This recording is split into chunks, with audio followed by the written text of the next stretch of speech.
Yes, we're very honored to also be a co-sponsor for this event. I also only take a couple of minutes. Yes, Huawei does indeed make smartphones, but that's not what we're really that proud of. We're mostly proud of our IT infrastructure, our telecoms infrastructure, now our cloud and other things. I think almost all of you cannot avoid us if you're living in Africa, whether it's that you're using Safaricom or Telcom or government fiber, or you're passing the smart traffic lights or even the smart CCTV cameras on the street.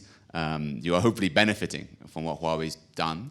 We've been in Africa over 20 years, and we're really proud actually of the progress that Kenya has made in the ICT industry, together with us and our partners. We are also employee-owned, which is quite an interesting aspect. I'm not sure how many people knew that, despite what the rumors may say.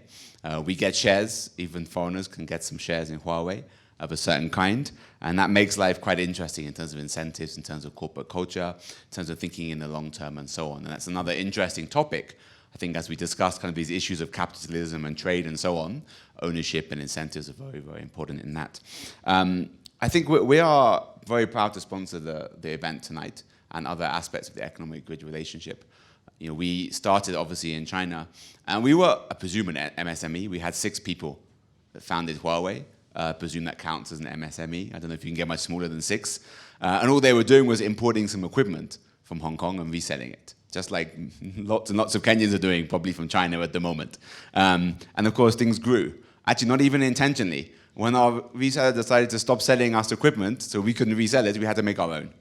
It wasn't through choice, so we had to actually start moving up the value chain, but ultimately it's worked in our favor. And of course, we've developed since then. I would say for us, some of the key lessons, or I haven't been with Huawei for the 32 years of our history, were really about being clear about the market. It sounds very simple, but the more we engage in the market in Kenya, we realize people are not sure about their market and their competition and where their niche is. It's all about comparative advantage. It's not even competitive, it's comparative. You compared to your competition, which may or may not look like you. I don't think the banks saw Safaricom as being a competitor necessarily originally, and then it turned out of nowhere. And Safaricom's competitor now isn't the banks, it's cash. Okay, don't quote me on this. It's kind of off the record, but you know what I mean. So that's very, very interesting. Now, of course, Huawei does focus a lot on ecosystem since we're a technology company, but let's not talk about that too much. From a value chain perspective, I think I would just add that since I joined Huawei 5 years ago, and I actually had a non-profit background and a consulting background, I never worked in one of the world's biggest multinational companies, literally every single country, 200,000 employees, to realize how complicated the value chains actually are, which both presents risks and opportunities. I think that's really important. I talk a lot to various startups, and they have no clue, to be very honest. And that's fine, you have to learn. But that's really important, from the people that service equipment, to maintain equipment, to those that certify your equipment or your product, to health and safety regulations. I think now with the whole avocado discussion, the whole of Kenyans are learning about a new aspect of the value chain, and new words, and psychosanitary standards, if I even pronounced it correctly, these kind of topics. And these are very important. People didn't think about that, but that's a key part of the value chain. Meeting standards, having been certified, thinking what the customers want, and so on. So ultimately, this is very important. I hope we can touch on some of these topics. The last thing I would say is probably, value chain is a very symbiotic relationship. There's no such thing as a winner. I lived in China for a while. I know it's very cheesy, but they're obsessed with either win-win, or win-win-win, or win-win-win-win, depending on how many partners there are. But it's very important. If you want to be a business for a long term, you need customers that are going to trust you, suppliers that are going to trust you, as well as all your other partners. And if you're going to benefit and they're going to lose, you're not going to have sustainable partnerships, customers, suppliers, or anything. And as we've certainly found out this year, having sustainable, trustworthy suppliers is maybe as important as having sustainable, trustworthy customers. So I just wanted to emphasize this concept of value chain is very important. I think we've also learned that as well. So without further ado, I just wrap up. I just thank very much Gilbert for the partnership that we have with you. I think having a deep academic conversation is very important. Certainly what you get at the high level, I think, is not that accurate in the media, especially on social media. I say, having lived in China for 12 years, I still don't think many people here understand China very well. I don't think any Chinese people understand China either. To some extent, it's a continent, it's complicated. But there's lots of very interesting lessons in Asia we have to learn from. And we have to adapt and localize and contextualize. Some we want to do, some we don't want to do, some we have to understand why it worked, why it didn't work, and at what time, and at what location, and at what resources.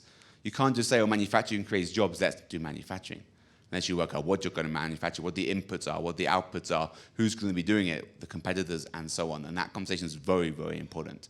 I feel like sometimes we miss that, and we just look at this high level, let's all manufacture, and that will create jobs, and that will solve the problem of jobs. And it's not that simple. And I think this is a really good forum to have a very good, deep, hopefully, dialogue about this in the event and the magazine and everything else. So very proud to support this event. Thank you very much. Esteemed panelists, dear hosts from Economic Grid, honored sponsors from Huawei and the Mayfair Bank, dear attendees of today's Grid lecture on the topic of MSMEs and value chain industrialization. On behalf of Oxford Business Group, thank you for being here today. My name is Veselina Kracheva, as you learned earlier, and I'm the country director for Oxford Business Group Kenya. We are a UK-based international business intelligence and advisory firm, and we operate in 34 markets globally. We are conducting on-the-ground research in Kenya since 2013, and for that purpose we meet with 400 CEOs within the country, some of which are in this room. Drawing on our multi-sector experience, I'm glad to be here today to introduce the first of its kind Grid lecture series, focusing on the topic of MSMEs and the value chain industrialization. And to moderate the ensuing mini lectures and Q&A sessions with the esteemed panelists that surround me today. It is no exaggeration that the micro, small, and medium-sized enterprises are the lifeblood of every economy. According to the International Center for Small Business, formal and informal micro, small, medium-sized companies, or MSMEs in short, make up over 90% of the firms globally, amount for 60 to 70% of total employment, and more than half of GDP. Furthermore, MSMEs play a key socio-demographic role in the economies, especially for emerging markets, because compared to larger firms, they're more likely to employ vulnerable groups like women, youth, or people from poorer backgrounds. In some cases, they may even be the only supplier of employment of jobs in rural areas. These characteristics define MSMEs as a key driver of equitable economic growth. And Kenya is no exception. By most estimates, MSMEs in Kenya comprise over 80% of the total employment in the country and contribute more than 2/3 of GDP. Amina Mohammed, the UN Deputy Secretary General, stated that MSMEs are a key to creating the 600 million new jobs needed by 2030 to keep pace with the growth of the world's working age population. This point is especially resonant in Africa. Between 2020 and 2030, the continent's population is expected to grow by 25% and reach 1.7 billion people, an addition of over 300 million people in just a decade. If the employment market is unable to catch up with this growth, societies are bound to experience significant difficulties and even political unrest. Currently, Kenya has one of the highest rates of youth unemployment in the region, with 38%, where Tanzania and Uganda report 24% and 18% respectively. This is a significant threat to the country's future, which can be addressed through ambitious and rigorous development of the MSME sector. Global best practices point in the same direction. I can't think of a single example of a country which achieved strong employment alongside high and equitable GDP growth without a significant and vibrant MSME segment. Within Kenya, we have seen concerted efforts in recent years to encourage the development of this part of the economy, with notable focus on small-scale farming, informal retail, and hospitality. Moreover, with the establishment of the Micro and Small Enterprise Authority in 2012, Kenya's government embarked on an aggressive strategy to support this vital sector of the economy. Still, there is a long way to go before things are where they should be. In regards to funding and access to capital, in recent days we have seen efforts from the government to repeal the interest cap, which has been consistently pushing MSMEs away from the formal banking sector and towards unregulated and often predatory lenders. The upcoming repeal should increase access to funding for MSMEs and reduce their cost of credit.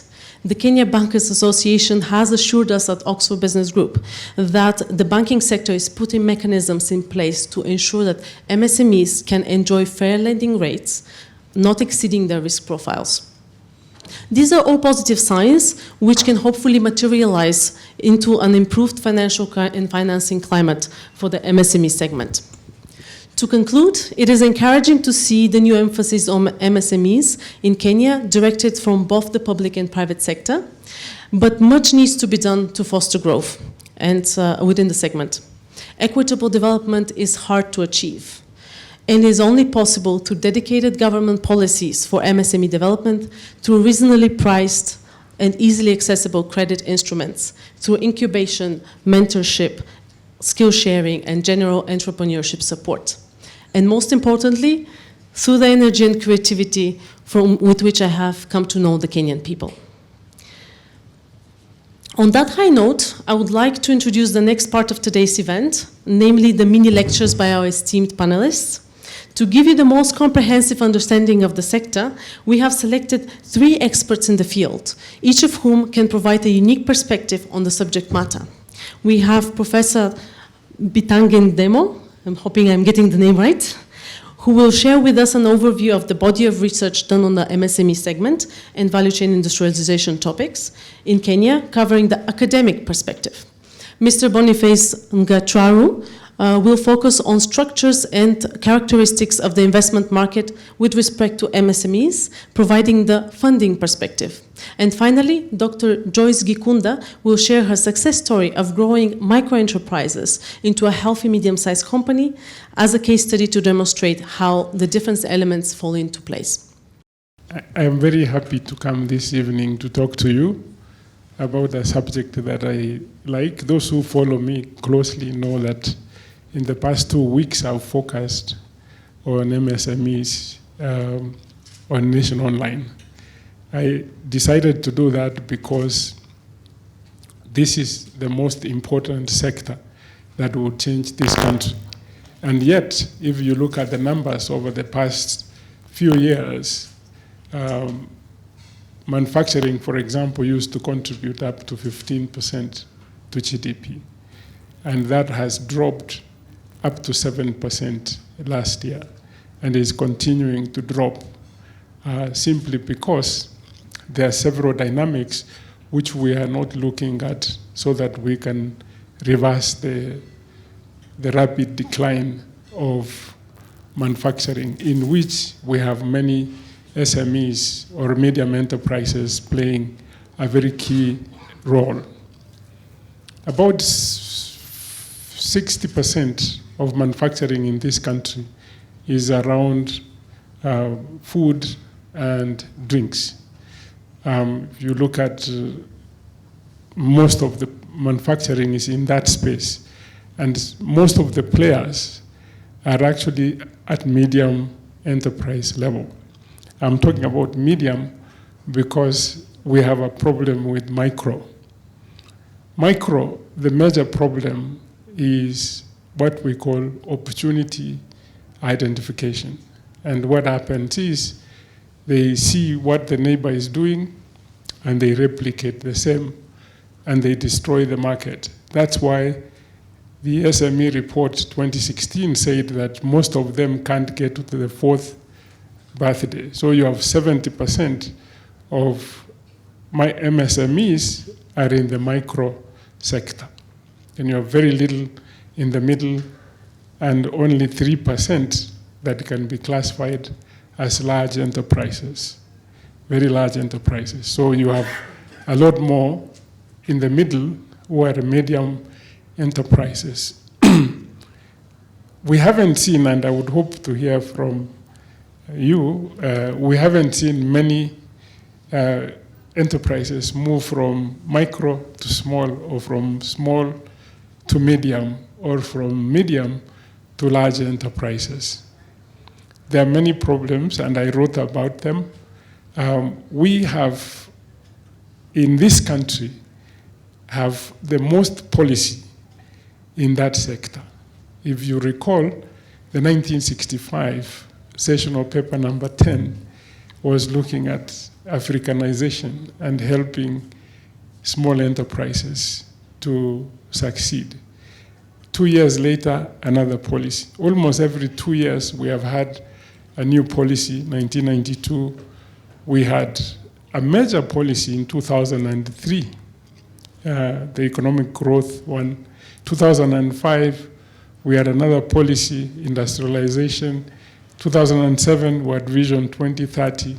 So policy side, there is no problem. There is no problem with policy in MSMEs, even up to the creation of the SME authority. So probably you are asking yourself, then what is the problem? Because everything is there, including the funding aspect, which was at some point we had the youth fund, we have many other funds that are available to support this sector. But we have had a problem to grow this sector. And as I said, one of the biggest problems is opportunity recognition. How do you see the opportunity? Then number two, a lot of people are pushed into entrepreneurship. Those who succeed are those who are pulled into entrepreneurship. And by pulling, I mean that you see an opportunity which you can exploit. And in places like the NICs of Asia, they were assisted to exploit opportunity. The policymakers will tell them, we have enough doing this, we now need more people to move into this area. Even in Europe, you have seen business development services, you have seen incubation of small enterprises, and that's how they begin to grow. In Kenya, we have not had anybody held responsible to see that these things begin to grow. So the policy comes, whether you implement or you don't implement, it's all the same thing. If we want to change that, then something has to happen that those who are responsible for policy implementation do implement, and if they don't, there will be punishment. Our biggest problem in this country is failure to implement policy. It is not policy. The policies are all over the place. Failure to implement. And then begin to assist these small enterprises to see opportunity and show them exactly what to do to succeed as an entrepreneur. I'm saying this because I'm a director of one of the incubators called Growth Africa. And if you see what they are going through, you see different things. Whereas outside here, we are talking about supply chains and other things. And the farmers, the biggest problem you are finding is that they don't have where to sell their produce. But we import a lot of the things which our produce is supposed to manufacture. Now, if you go to the supermarkets, which have all become foreign, they only sell 3% local content. 3%. So if you want dried tomatoes, you buy the one that are sun-dried in Spain. And yet, we have more sunshine here. We are not able to manufacture that locally. We are importing those things. You go to Viga, we have guavas. We have not commoditized guavas, but we would rather import guava juice from South Africa. And that can only be done in an organized environment where the Viga people can be told that actually this thing is of value. We need a machine to convert it into juice, and we begin to compete locally. There was a policy when when we were it was brought by the SAP, Structural Adjustment Programs, and said Kenyans would manufacture locally, and then the country can progressively increase local content. That aspect of law was removed. Yeah. Now, we have a lot of people manufacturing parts of vehicles in Kariobangi. But every car assembler in this country brings in completely knocked-down kits to assemble the vehicle. Instead, we should have said, yes, the first year you can bring those kits. The second year, we need you to buy local. Actually, we buy local brake pads. It's only that we don't know. It's only that we don't know. When you go to Grogan Road, you look at them, you buy, but they are manufactured actually in Kariobangi. And they are selling them that way because of the culture that does not encourage consumption of local products. Only in Africa, where you hear such words, that it is local, it is poor quality. Even before you use it, these are the negative terms that we use mostly to describe local production. Whereas other countries actually tolerate the learning curve. And I think if Adam had spoken more about the growth of Huawei, they have gone through the learning curve. The Chinese were very patient to go through the learning curve together with their companies. As we need the best out of there, and then we start complaining about lack of jobs locally, lack of this here and there, and we're not doing it. Then we have the area that we need to explore more on this space is the duality of policymaking in this part of the world. Whereas Kenya has made the policies, we have other overriding policies which come from East Africa.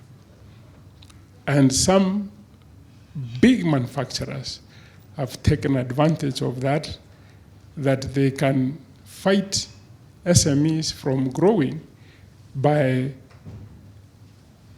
saying that this product should attract a 25% duty or excise duty.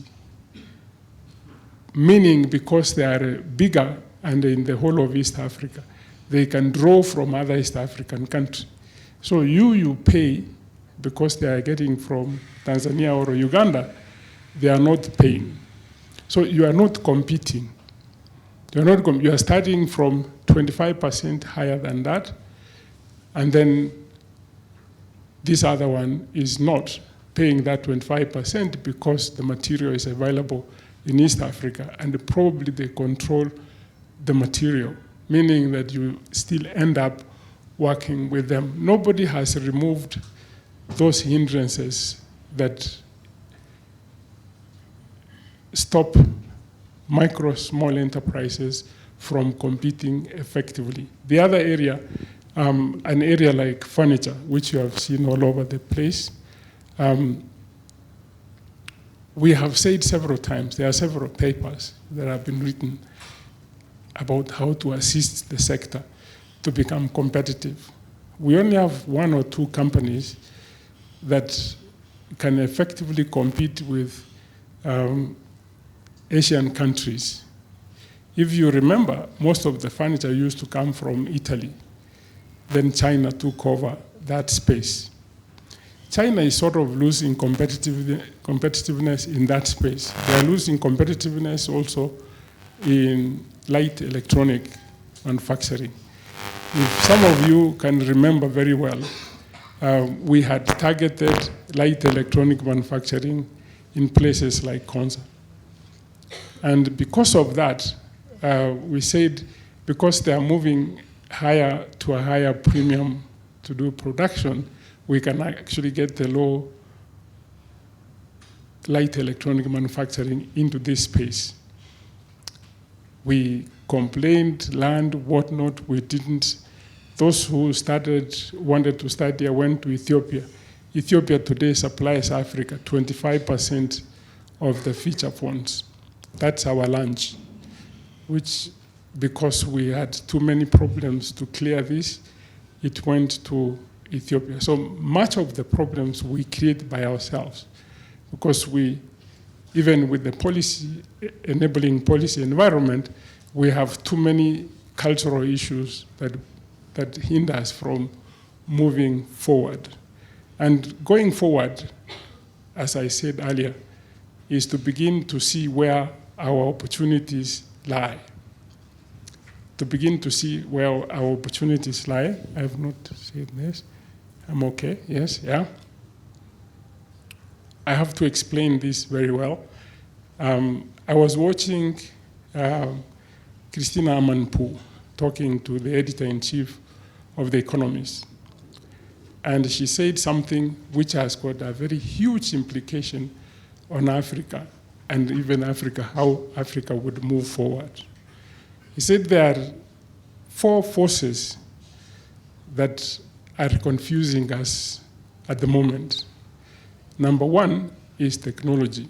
It's very easy for you to get a 3D printer and you get a prototype and you begin to work in the market.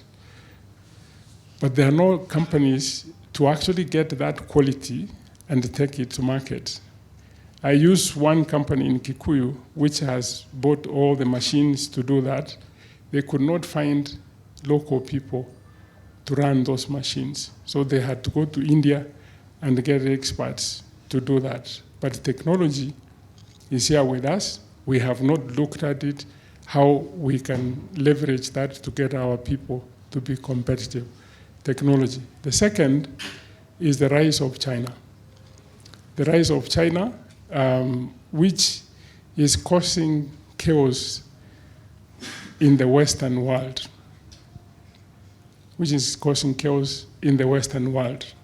Which is something we need to fully understand. And if you realize, even Russia wants something onto it. The third thing is the dynamics you are seeing, that the collapse of classical liberalism, which now you are seeing more people leaders in the world who are at the extreme. America abandons its foreign policy, and we used to be policed by American, you do this, you do that. We don't have anybody in that space now. You've seen Middle East, what is happening. And African academics, African people are not coming together to say, how do we chart our way forward? How do we move beyond this, in the sense that the classical liberalism is dead, people are looking more inwards. We are here ourselves, who've been talking about technology transfer. Whom do we partner with to get the right technology to grow our enterprises? And I'm happy that this is the beginning of such discussion, so that we can take it forward and say we need to chart our way forward, because failure to do that, Russia would occupy the space, and we may not find ways of managing other nations that would want to walk over into Africa. So that if it is China we are partnering with, we say, yes, we would buy your Huawei handsets, but we would begin to assemble them here. We can never manufacture straight. We would assemble, bring this, and we graduate from assembly to manufacturing some parts. That's how people grow. It's not that we would kill China by doing so. China is now moving to making planes. Let them leave the small things for us. So that. Yeah. Thank you, Professor Ndemo. This was a very interesting picture. This is actually what India has done. I was going to finish what India has done, and hence the growth of India Now it's almost growing at double digits by simply doing what I've said. Thank you. Thank you very much. So thank you for this comprehensive overview of both the challenges and progress within the MSME segment. This was quite interesting, I hope, for everyone. Now we can proceed to having a better understanding of the financing perspective of looking at the MSME segment with Mr. Boniface Ngarachu. He is the founder and CEO of the Business of Africa, a strategy advisory firm with additional focus on the investment bringing investment to the African continent. He was previously engaged with Helios Investment Partners in the capacity of fast-moving goods advisor and has served on numerous Tiger Brands boards in Africa, including Kenya, Ethiopia, and Nigeria. A UK-educated MBA holder and a certified accountant and corporate secretary, he is well positioned to discuss strategies for successful MSME growth, investment opportunities and requirements, and specific practices for growth and investment derived from his advisory experience. Thank you. Thank you.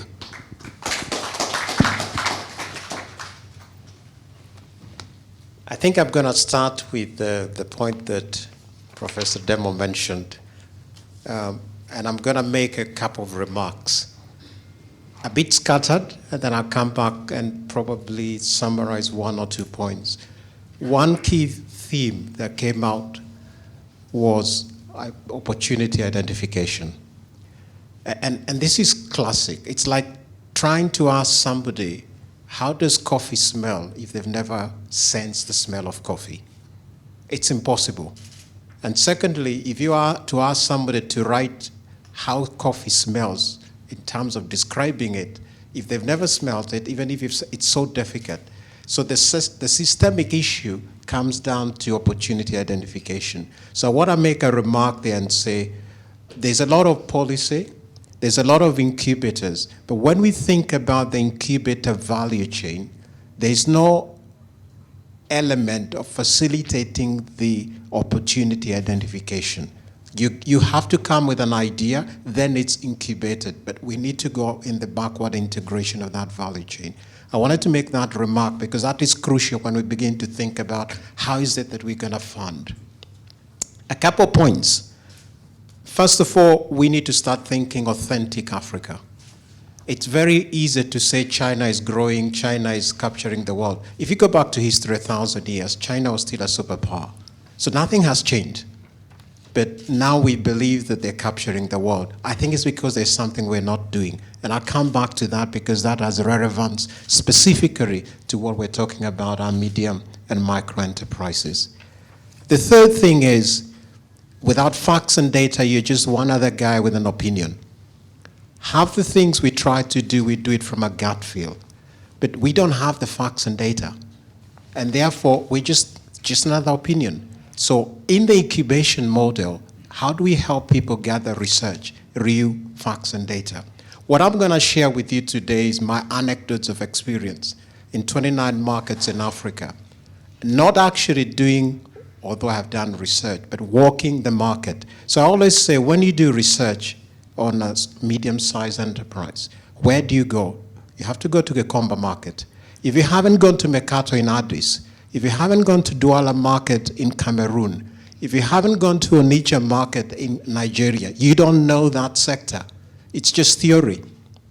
So what I'm going to probably put to you is, that's what you do. I call it walk the market, smell the coffee, then you know what it is. So interesting to think about that. Now, in the last probably 10 years, I have visited 157 companies across Africa, small, big, but mainly large. I want also to demystify something. There is no such thing that the environment of medium and micro enterprises is different from the big companies. They're playing in the same arena. In other words, football is the same game, whether you're playing in the Champions League or you're playing in what I call Thika League. Okay, so whether you're playing Mickey Mouse football, it's the same rules. And I think we need to realize that we're competing with everyone else in that arena. Therefore, I want to use that and say, let's think about it in a bigger way. A couple things to think about. 70% of all global GDP is from family businesses. Those family businesses was small and medium. That's a fast fact. 40% of all listed companies in Europe are family-based. So they were small at some stage. And all of them are making 10% more. They have outpaced every other listed company in their sector. So there has to be something about, because they're all owned by families. So it's very important to think about that, because we're going to look at the challenges of why is it that family businesses have and what's the relevance of those to SME. 48% of all global funding is from high net worth individuals, and Mayfair Bank is here, okay? Now that is family money. That started from a SME or a micro or medium, whatever you want to call it, small business. So they are important in the whole universe we're thinking about. So I think what I wanted to say is, yes, we can move from where we are to the big picture. And I want to change that narrative. We shouldn't think because we're small or the infrastructure is not there, notwithstanding that we need to have the right policies, that we are in some way incapacitated. However, that is a challenge to overcome that. So let me give you an anecdote. You all know there is an ice cream shop, I hope, down in Koinange Street. If you have never bought ice cream there, you've never been dated, okay? So that's the first thing, snorkeling, okay? So it's important to put that because we all know that. So a guy comes in every morning, buys an ice cream, drives his car every morning, buys ice cream and gets in the car and drives on. Some kids come with their parents on a Sunday, they buy ice cream, they go. So if you're now doing your market analysis, you start saying, I have 2 customers, okay? But you don't know what is their circumstance. Why is it that they're buying ice cream?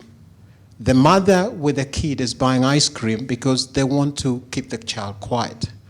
It's not because they actually want to buy the ice cream. The guy in the car is buying ice cream because he's nothing else to do in the traffic jam. Now, can you see the distinction? That's what opportunity assessment, you don't get that from consultants, okay? And that's the point you are making. That's where we need to help the medium-sized enterprises, because that's where we get stuck. Well, you can get the funding at the end of the day, yes, but what are you going to do with it? We can all get on an airplane and go to China and say, I want that machine, copy and paste. But what is it you're going to do with it? What is the circumstance you want to address in which consumer segment? That is a fundamental question. Any business, large or small, requires to answer. And that's why we need to facilitate. So I think it is not the academia that needs to do that. It's a practical, pragmatic walking down Gikobe Street that would tell us that. I also want to put up a couple of things, a couple of trends around Africa. There are 3 things that are going to determine Africa. One is digitization, and I think, Professor, you'll agree with me. I don't think you can disagree. Mobility in terms of mobile, infrastructure, okay, and the middle class.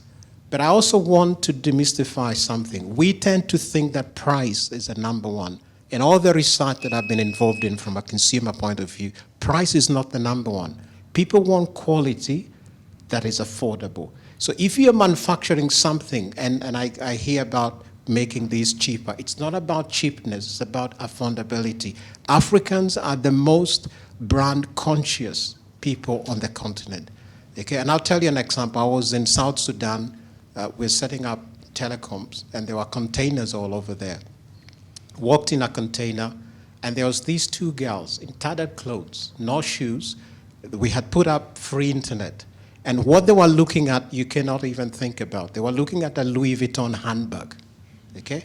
Now, they didn't even have the money, but that's the aspiration of Africans we have. So we need the quality. So I wanted to put across that one of the things that we would have to put across in terms of SME sustaining this is help them to identify what quality is. It is not the best. You cannot buy a Ferrari to carry potatoes, okay? You want the Toyota to do the right job for the right thing. So I wanted to put that because it's really about price, it's about brand. People want freshness. I also want to put some data, recent researchers looking at last week. If you think about ugali and flour, everyone thinks you want the cheapest. You cannot make it more expensive. 70% of Kenyans say they're willing to pay more for flour if it's better quality. But what is quality?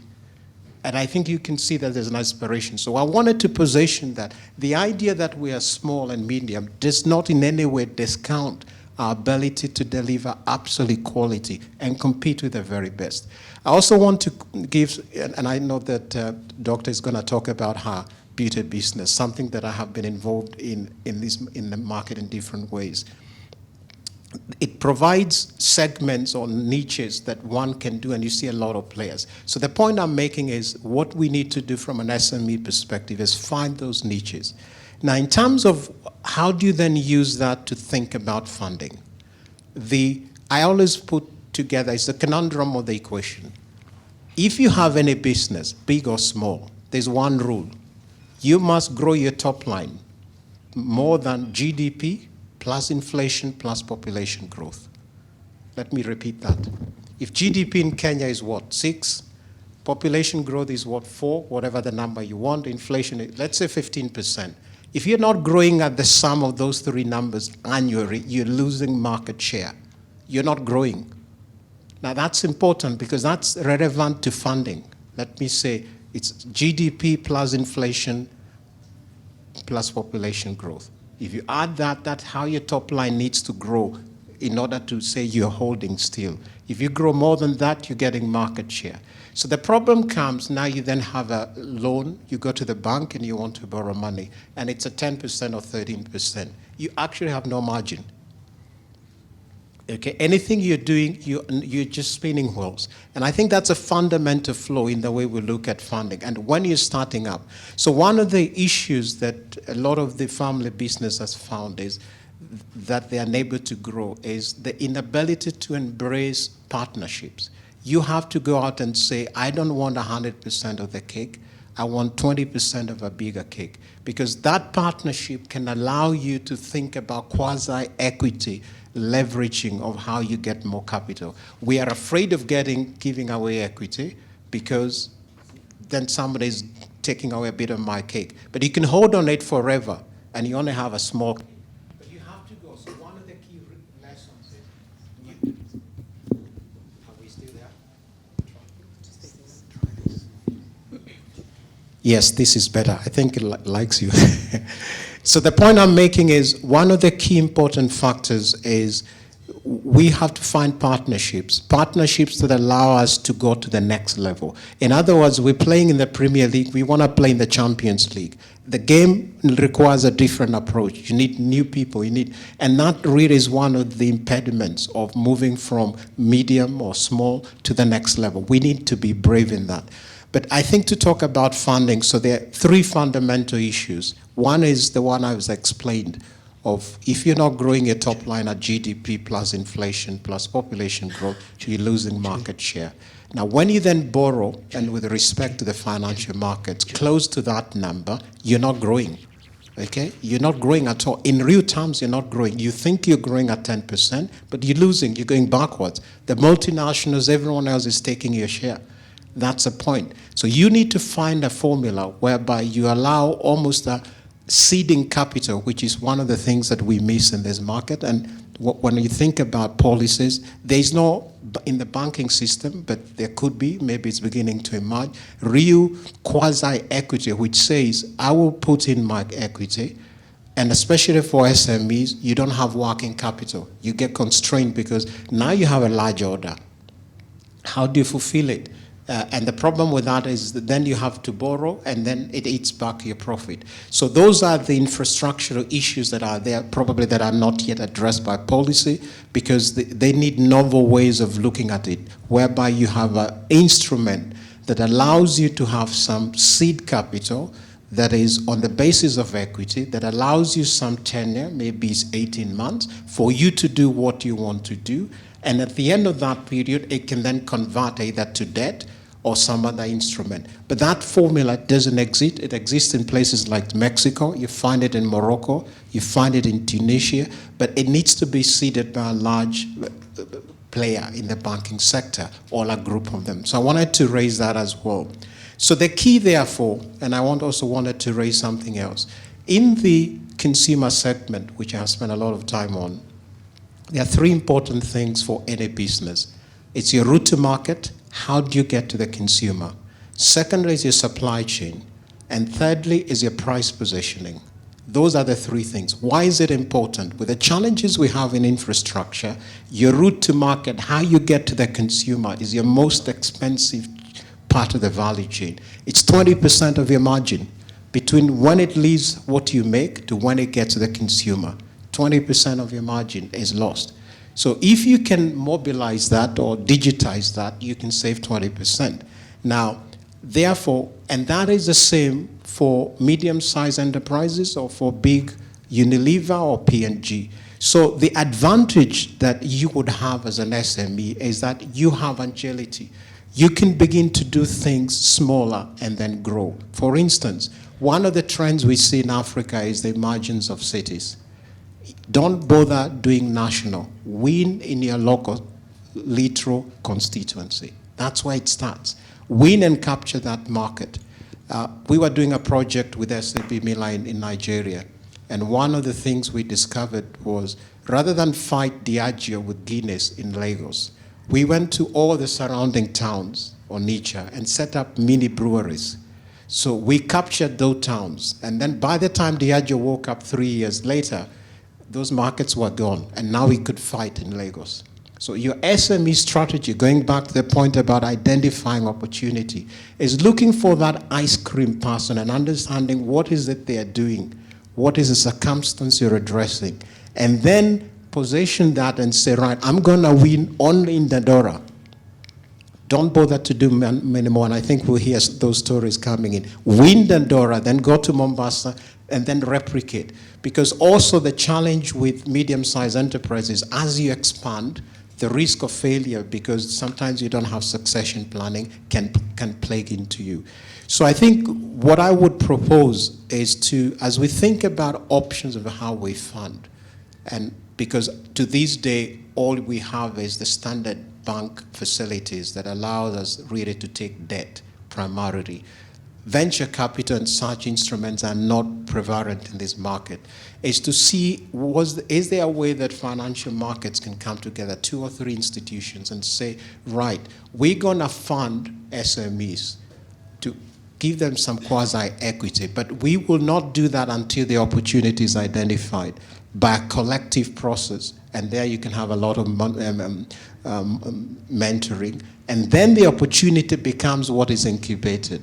And it could be very little things. And then it's grown and scaled up. Because without scale, it's going to be very difficult in this market.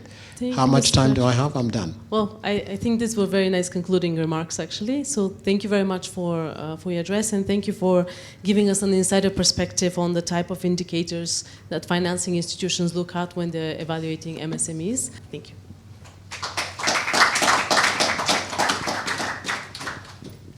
So I have the pleasure to introduce our next panelist. Dr. Joyce Gikunda is the founder and general manager of Lintons Beauty World, a cosmetics retail chain on high-end international brands with 23 outlets in Kenya and Uganda.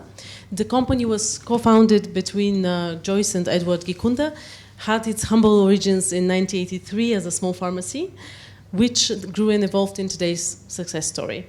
Dr. Gikunda will conclude the mini lecture portion of today's event by presenting a case study, the Lintons Beauty World, detailing the growth journey from a micro-enterprise to a successful and stable small, medium-sized company right now, and the role of value chain industrialization in the process. This will allow you, the attendees of today's great lectures, to internalize the learnings from the previous 2 speakers and see them in practice. So I give you the floor. It's great to be with you here tonight. I look around, I see friends, I see customers, and I feel encouraged because some of them we haven't shared the story, but today they can hear how and where we have come from to be where we are. As you have heard, my name is Dr. Joyce Gikunda, and I'm married. I got married after being taken to buy ice cream at I dated at Koinange at that ice cream place. Yes, so I identify with that Boniface, and I'm a trained pharmacist. Nairobi University many years back. I'm narrating a story that is over 30 years old. From a little backdoor pharmacy. Let me not call it backdoor pharmacy. We started in 1983, actually. By that time, I was working for the government of Kenya as a pharmacist. And as many Kenyans believe, you have to have a side hustle. So me and my husband felt that the money we were earning, he was working for a multinational, he was working for Colgate-Palmolive as a marketing executive.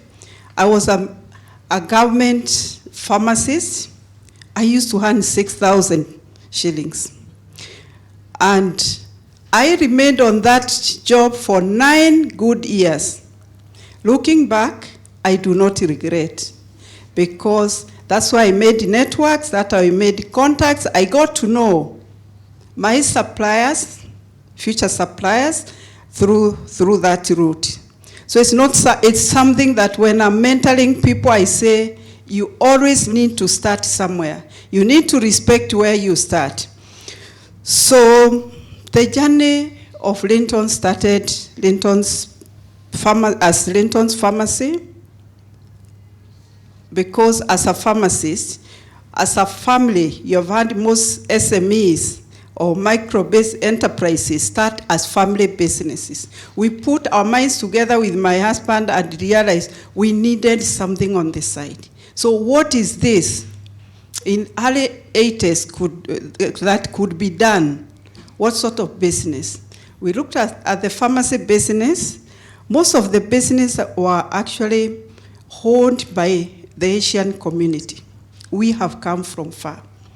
I cannot mention any pharmacy those days that was owned by a Kenyan, because we are among the first group to train at the Nairobi University as pharmacists.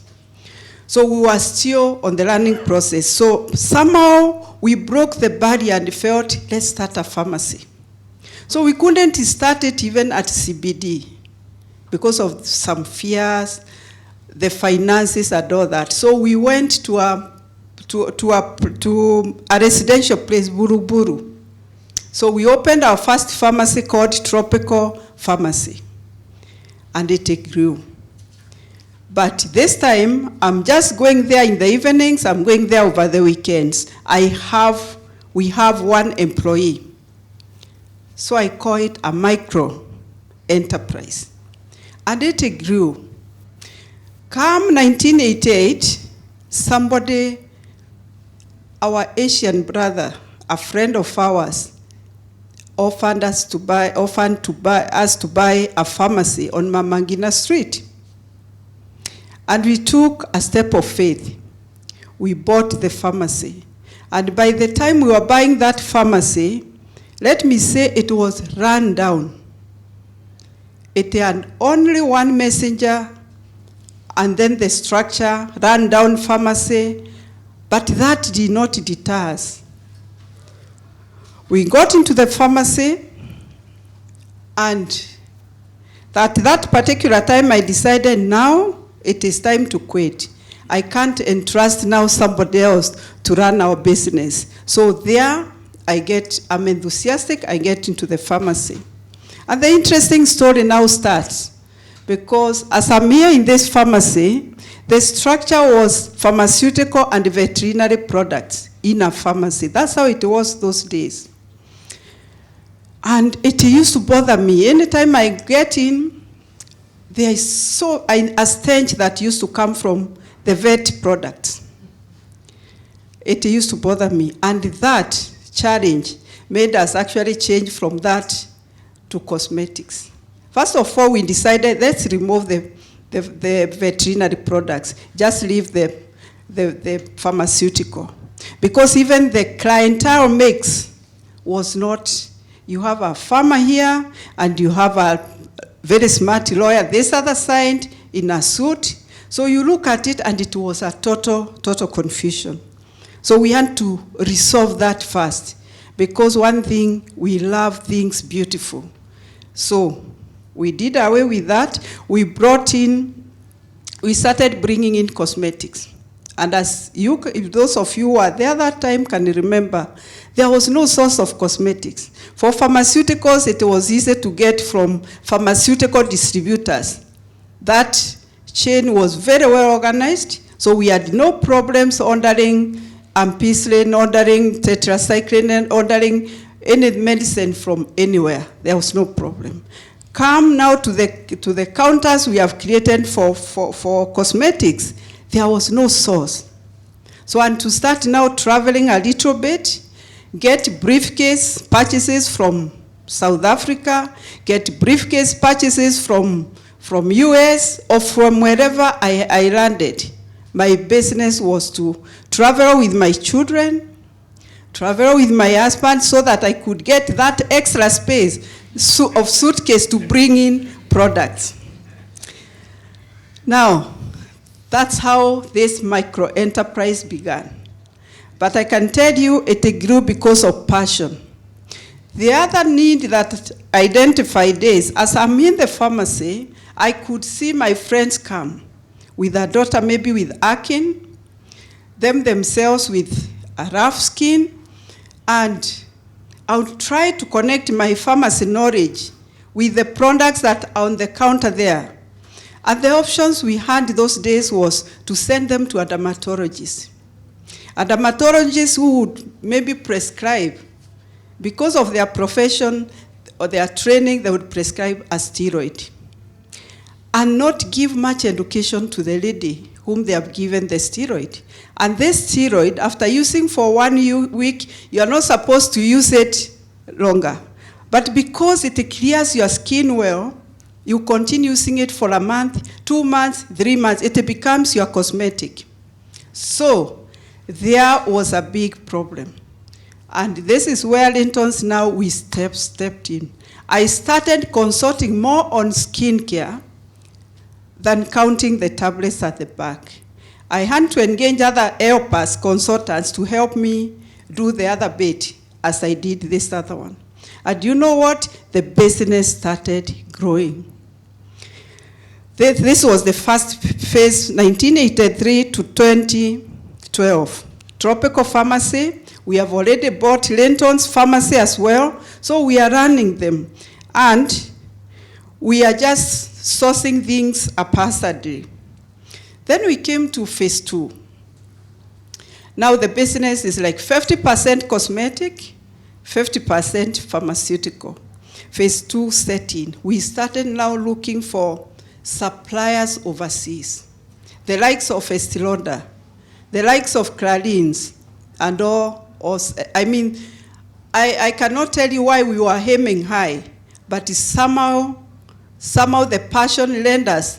There was no digital, there was no internet, there was no website, so it just relies on magazines that would, maybe they are 2-year-old magazines or 3-year-old, but we still got that information and contacts to contact those companies. We started pursuing those companies. It didn't come easy. But a few years down the line, they happened to think of coming to visit Kenya. And when they came to Nairobi, they came to our pharmacy. Because they didn't find anybody else in the market who could handle that, they approached us and said, you seem like you have a passion of what you are doing, but you do not know how to do it well, because it was a total mix.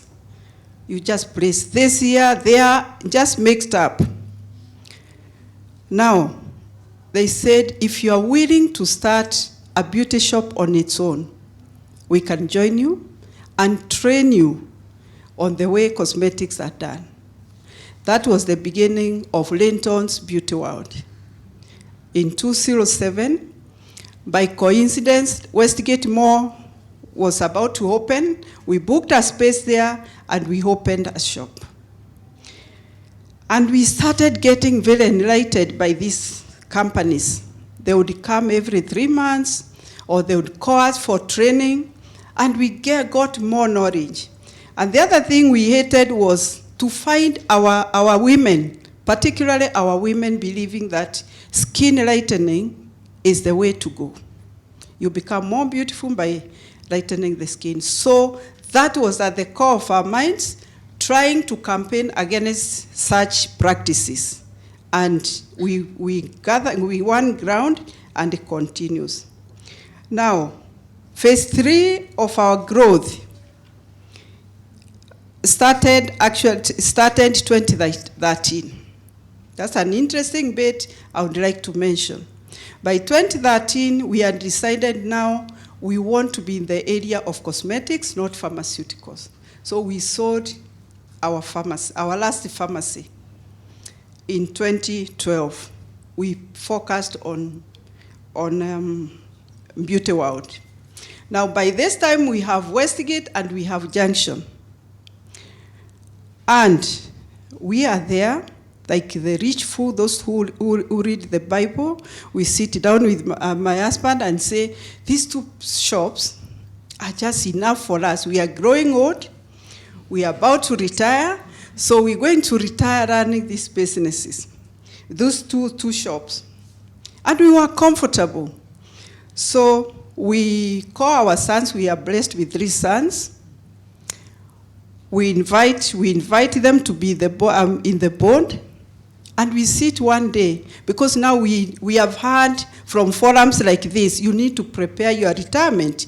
You need to prepare how you are going to hand over to the next generation. So we sit with them and we tell them, now you better start, we are growing old.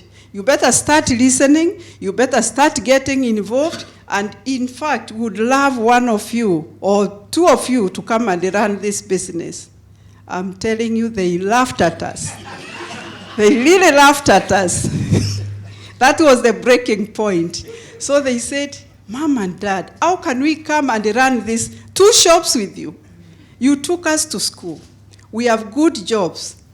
How can we run 2 shops with you? We'll be fighting here.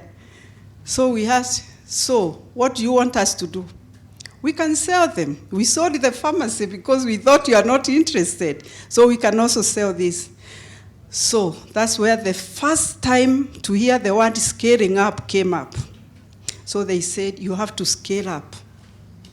You have to be a growing business, not a dying business.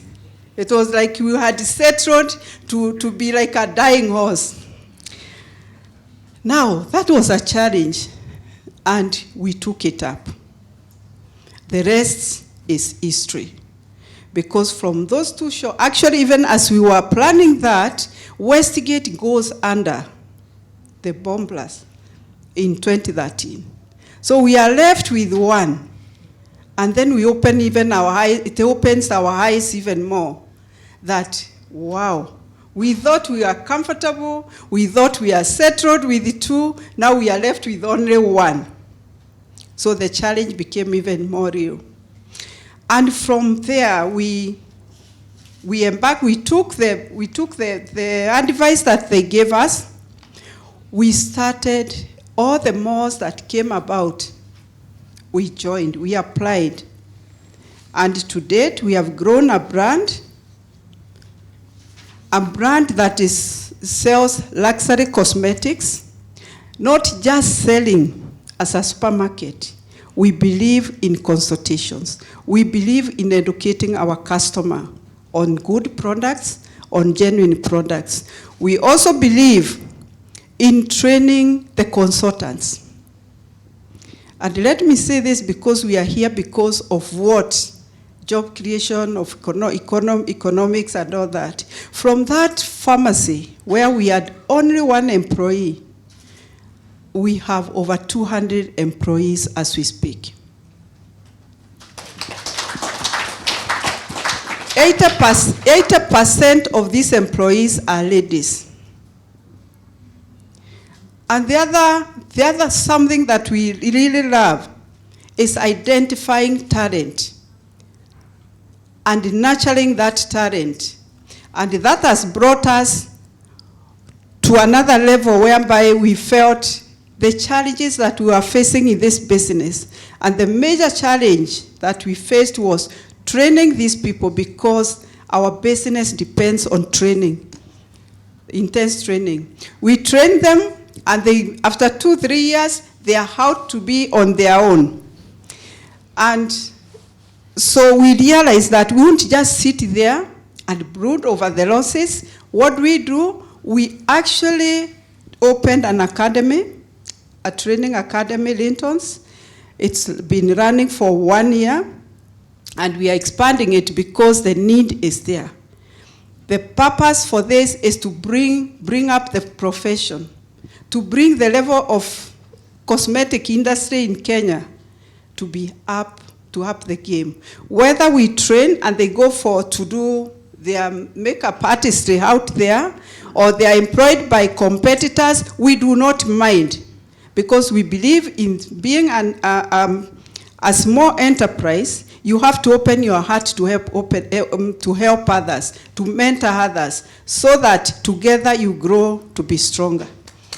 Thank you. If you would allow me, I would just summarize quickly the key learnings from today's 3 lectures. So in terms of the structure of the market, what we see as positive and negative or need of improvement within that sector, I think all of the 3 lecturers could agree that technology adoption is there, policies are being created, of course implementation is the part that's lacking. We have funding for growth. The issue there is seed capital, which is something that needs to be addressed. Also, we have the fact that Africans are extremely aspirational, which is helpful in the sense that there's no need to compete based on price solely. You can compete on affordable quality. Also, on the side of things to be achieved yet, we have skills. There are a lot of skills that need to be adopted within the country in order to help it grow the mid-segment of the market. As we were talking, the private sector would sometimes take the lead on that in order to fill the gaps which are missing from the country. From there, we have the skills for modern technology and also the ability to identify opportunities, as mentioned by the panelists. We have the information gap and seed capital, which I mentioned earlier. Now, from Dr. Gikunda's talk, we can also discern a few learnings about how to be successful as an entrepreneur in Kenya. And some of these include to be passionate but patient, to grow your network via your day job and then to know when to quit that day job, to start small and to target communities which are outside of the cities, to evolve your business model based on the demand that you see in the market, and not to just keep easy on your and satisfied. From there, to always have the scaling up on the back of your head, and to not to get too comfortable, and be creative and play to your strengths. So these are some of the key findings that I heard from the panelists, and I'm grateful that we were able to get this academic event today. Now, I have a few quick questions for each of the panelists, after which we're going to open the floor for questions from the audience. So please make sure you scribble in those notebooks. So if you haven't been able to identify questions until now, you get the chance to do it in this almost last part of the lecture. So for Professor Ndemo, you mentioned that one of the main problems that you identify within Kenya in terms of encouraging the MSME segment is the lack of implementation. Do you feel this is due to lack of expertise within the government, or what is the root cause, according to you, for this lack of implementation of policies? I think it's lack of accountability. Where you are accountable to what you've been asked to do. We have a lot of experts all over the place. It's just that we don't punish when things are not done. Mm-hmm. Something big happens in your sector, nobody resigns. You know, in most countries, whether you are there present or not present, you lose your job. And that actually makes you very accountable to the demands of society. Thank you for that. Now for Mr. Ngarachu, You mentioned that one of the big challenges with creating MSMEs and coming up with ideas for entrepreneurship is the information gap. So do you feel that the academic sector has a role in helping close that gap? And today we actually have our partners for Economic Grid, Professor Thigo from the Arizona State University for Africa. So do you feel that the academic side of things, the universities, have a role to play in filling that information gap? I would say absolutely. They have a role to play, but it needs to be calibrated and to be very, very pragmatic. For instance, I'll quote some research we've done, which says 80% of all cosmetics in Kenya and East Africa are sold through cosmetic stores, not supermarkets. Okay, that's your chain. Now, you need to know that, so you make judgment. But you don't need to have gone to university to do that. But the academia can help structure.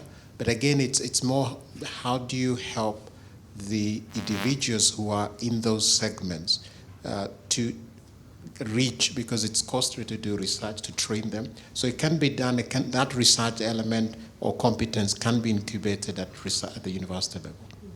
Thank you very much. And now, finally, Dr. Gikunda, you have had a long journey to reach where you are. Now, when you're looking back, are there some things you would do different? Are there some things when you look back and you tell yourself, oh, if I had a chance to make this over, I would do this a completely different way? That's an interesting question. Yes, there's always something that you look back and see that you could have done better. For instance, when I worked for 9 years, I always feel maybe I could have worked for 5 years. It's like if I started the business earlier, maybe I would be further. I don't know whether it's true or not true. Secondly, there was a stage whereby I did not open up to share the knowledge that I was acquiring or had acquired. I concentrated on acting like a doctor. You know how you go to a doctor's clinic, and if cardiologist X is not there, you don't want to be told, see the other person. They are also well trained. It's a very hard thing to try and transfer what you have and make your clients actually feel comfortable with what you are offering at the business. But as long as you remain, you are the one locking the doors, you are the one opening the business, you'll never grow. The day that we decided, yes, the day that we decided that we are going to share this with others, we're not going to be fearful that they can take the knowledge we have or they can copy-paste. In fact, I liked what I think it's Boniface who said, a micro-enterprise, most of micro-enterprises fail because they are looking left, right, to try to copy the ideas of others. That business never lasts. You have to create a business that is being driven from deep within you, that your passion will drive it, your creativity will flow, so that whatever you implement, it's authentic, and you involve others, you network with others. I don't know if that. Thank you. Yes, this answers my question. Thank you. So this concludes the panelist part of this event. Now we have about 20 minutes to take questions from the audience, and I'll be very happy to get these fresh minds and new perspectives from here. So if anybody has a question, please, yep, there you go.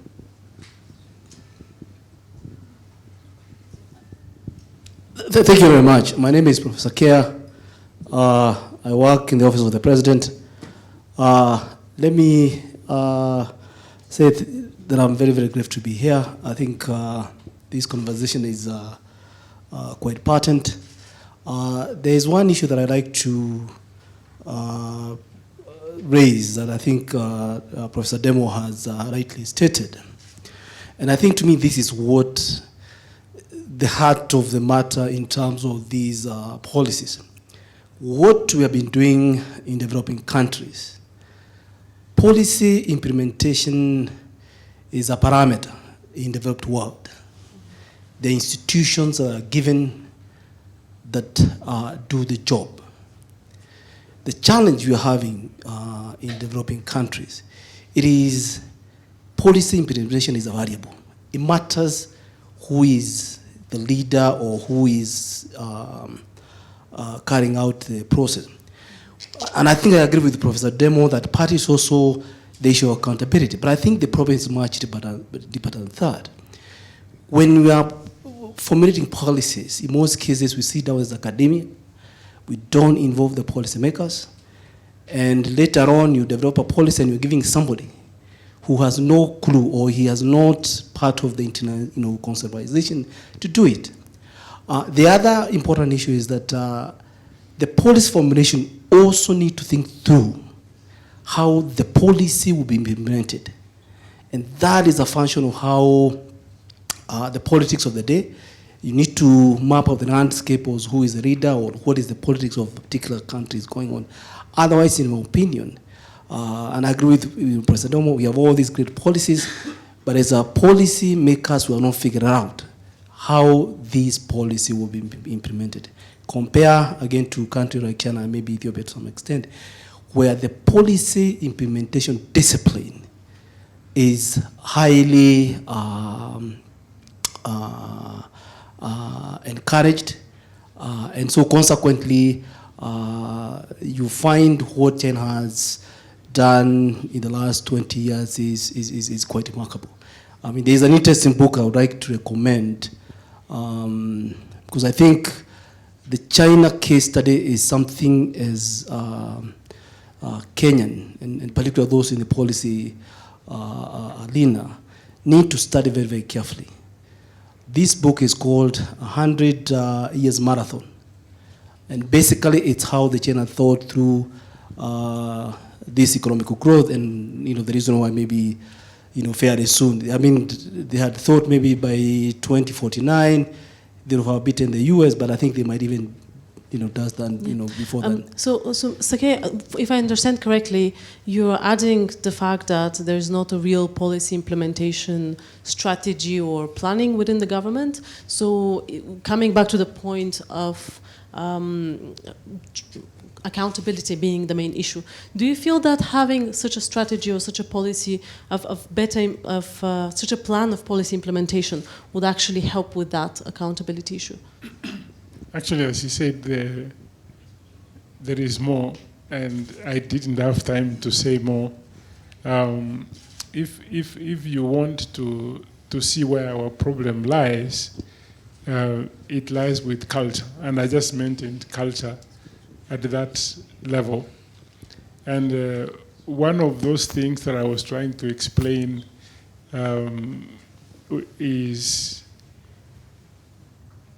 it is becoming very clear that we need to adjust capitalism. African capitalism. The assumption we used to have that individual rights and capitalism would propel you out of economic misery. It is not working. What we have a bunch of lazy young people who can't do anything, This is very true. Ethiopia did a partnership with China. And you can go on YouTube. It's called Huachi and Shoe Manufacturing in Ethiopia. They couldn't make anything because people would sit there and do whatever. They took them to China. I wish we had time so that you see. A military. Like military. Korea, everybody had to go through military. Singapore, the same, Here, you want to get somebody to wake up at 6 and they wake up at 8, and you think you can compete with somebody in China who works for 14 hours. So we actually need to either say everybody goes through national youth service, they are up at 5 in the morning, go to bed at midnight for 3 years. So the early bird catches the worm. And that is the discipline. Honest, go and watch that video. Huajian shoe manufacturing factory in Ethiopia. Ethiopia has exploited the opportunities for AGOA more than any other country. Ethiopia's GDP was the gap between Kenya and Ethiopia. Ethiopia was 19,000, we were like 39,000. This year, Ethiopia is catching up with Kenya with respect to their overall GDP. We are getting to $98 billion. They are at $93 billion. Discipline. Don't be cheated that countries that were capitalists, they didn't succeed without discipline. There is a critical mass that goes through the military, even in the US, even in the UK. Am I lying? That is true. So we must deal with the issue of discipline, and that's what would reflect on implementation, because people know I'm the one to do this. Okay, thank you. So while we wait to implement the military discipline regime proposed by Professor Ndemo, do we have any other questions? Yes, I have the mic here. I'm here. Hi, my name is Bitange Barasa from Top Image Africa, and the issue, I believe, in Kenya is the value chain analysis itself, and not really the opportunity identification. Why I say this, if you look across the value chain, let's start with manufacturing. The cost of manufacturing in Kenya, it's so expensive. So where do you begin? A good example is like Nestle. Nestle Foods had to close its factory in Kenya to go manufacture in Egypt because the cost of manufacturing, we're talking about energy, we're talking about water, we're talking about electricity. It's so high that you cannot compete within the global and local environment. We don't have to manufacture. You see, when we start saying value chain, and I agree with the policies sometimes are geared towards manufacturing. Strategically, there are three things you do. You make, you move, you provide to a consumer. Now you can make, let me give you an example. There's a company called American Garden. I don't know what you have on your table in terms of condiments. They have no factory. They're owned by a couple in Washington. They supply all of Africa.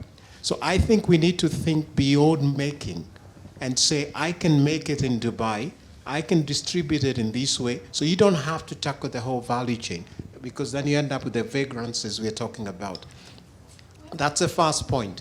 But I think there's also a problem of things have to evolve, but the way you force them, and I hear you in terms of quality of packaging, that is also a factor of our perception of quality, a bit of culture. So the way you force that to happen is by going out. Now, what policy can do is facilitate that if they understand that's a challenge. I think I also wanted to say with a lot of respect, maybe the people who set policy have never actually run a business. Okay? So when you say, I'm going to charge tax at 35%, you actually don't understand what cash flow leaks at that level. So I think what I would recommend is that the policy setting is integrated with private sector, but with what I call domain experts, somebody who knows about value chain. So for example, let me give you an example. I don't know whether you know Tastic Rice, which sells here. And when I was involved in actually I launched that. We were making it in Thailand, at the farm, packaging it there. It's a South African brand, sending it straight to Kenya. But when it lands here, you don't know where it's made from. That's how you tackle value chain. Okay? Sometimes you decide, I'm not going to touch anything else. So I wanted to say we need to be open-minded, but notwithstanding the points you make, they're not going to be resolved overnight. We need to be out of the box. Now, through our partnership with Economic Grid, we have actually a gift for all of the participants in this event. We offer 1 year, we at Oxford Business Group offer 1 year license to our research terminal. So you can obtain that on the booth. Make sure you do it because it's a valuable thing that you only get today during the event. And having said all that, I would like to also thank all the attendees of the event. And we are going to have a cocktail now where you can mingle with our panelists and ask them the additional questions that I know you'll have. So I'll let you do that. Thank you very much.